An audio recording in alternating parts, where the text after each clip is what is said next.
1001 macam cara orang cari makan, itulah kata Bang Haji Rhoma Irama. Dari yang menjual koran sampai yang menjual kehormatan, dari jadi pengamen sampai yang jadi presiden.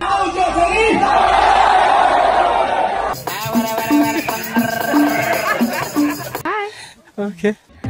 Berikut ini Mimin telah menghimpun deretan sopir-sopir yang berhasil menjadi jutawan. Tidak hanya mencari makan, tapi juga sukses menjadi jutawan yang bisa membanggakan keluarga dan syukur-syukur bisa bermanfaat bagi lingkungan di sekitarnya. Number 1. Oke, yang pertama, I Gede Krishna Mahendra dari Bali. Beliau adalah pemilik Krishna Bali Trans. Panggilan akrabnya adalah Pak Gede.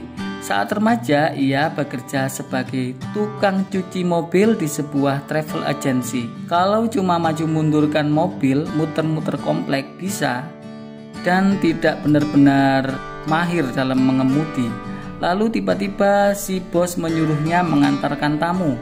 Si bos berkata pada I Gede bahwa pengalaman menyopir sangat baik untuk masa depannya nanti.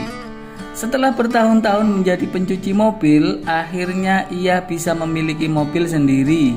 Dan berkat disiplin dan kesabaran, ia memiliki bisnis travel sendiri. Di tahun 2021, di saat usianya yang ke-28, ia sudah memiliki mobil Alphard sebanyak 10 buah. Wow, fantastis sekali.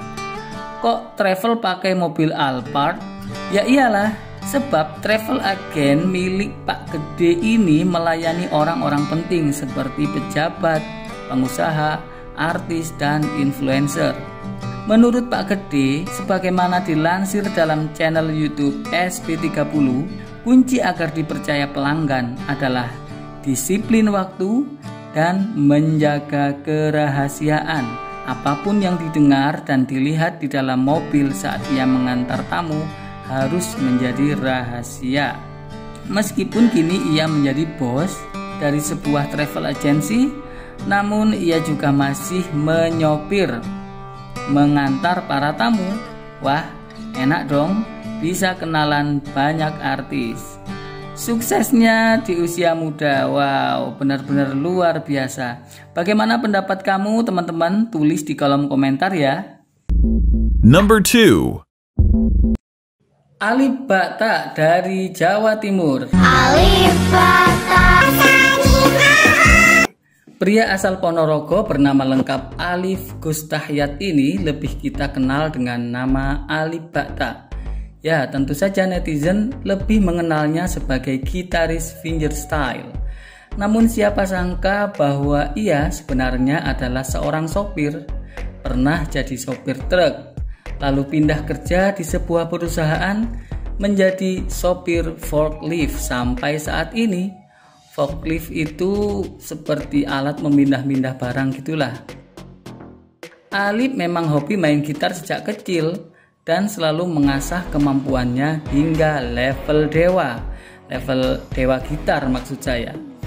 Bagaimana tidak, ia bermain gitar seorang diri, namun notasi yang ia mainkan layaknya dimainkan oleh 3 orang. Hebat kan? Bahkan ia bisa bermain gitar sembari bermain suling juga. Awalnya ia main gitar lagu Mario Bros. Itu loh, melodi game Nintendo. Ia merekamnya lalu iseng-iseng memposting di Facebook. Tak disangka responnya sungguh luar biasa dan banyak yang menyarankan agar ia membuat channel YouTube. Ia pun terkenal dengan nama Alif Bakta, yaitu nama channelnya sendiri.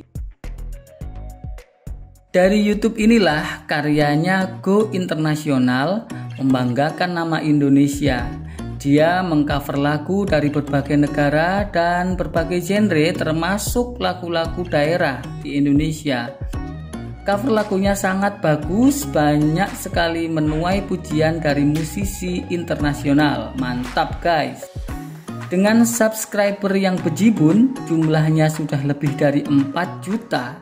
Mas Alif kini sukses meraup pundi-pundi rupiah dari AdSense. Kabarnya sih mencapai ratusan juta per bulan. Wow. Meskipun demikian, ia tetap menjalani profesinya sebagai sopir dengan rendah hati. Bagaimana pendapat kalian guys? Tulis komentar kalian di bawah ini. Number 3. Montian Jansuk dari Thailand. Di Thailand ada seorang sopir truk yang kaya mendadak gara-gara ia makan masakan laut atau seafood. Kejadian ini terjadi saat ia dan keluarganya makan olahan tiram.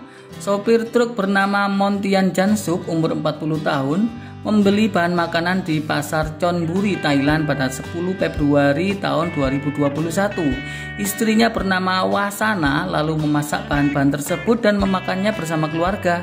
Pada saat putranya mengunyah tiram, tiba-tiba saja dia memuntahkannya karena ada benda keras.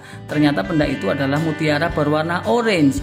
Mutiara indah itu sebesar koin dengan berat 7 gram. Seminggu sebelumnya juga ada berita bahwa ada warga desa setempat juga menemukan mutiara yang sama. Mutiara langka milik Montian Jansuk itu laku terjual dengan harga 10 juta baht atau sekitar 5 miliar rupiah. Wow.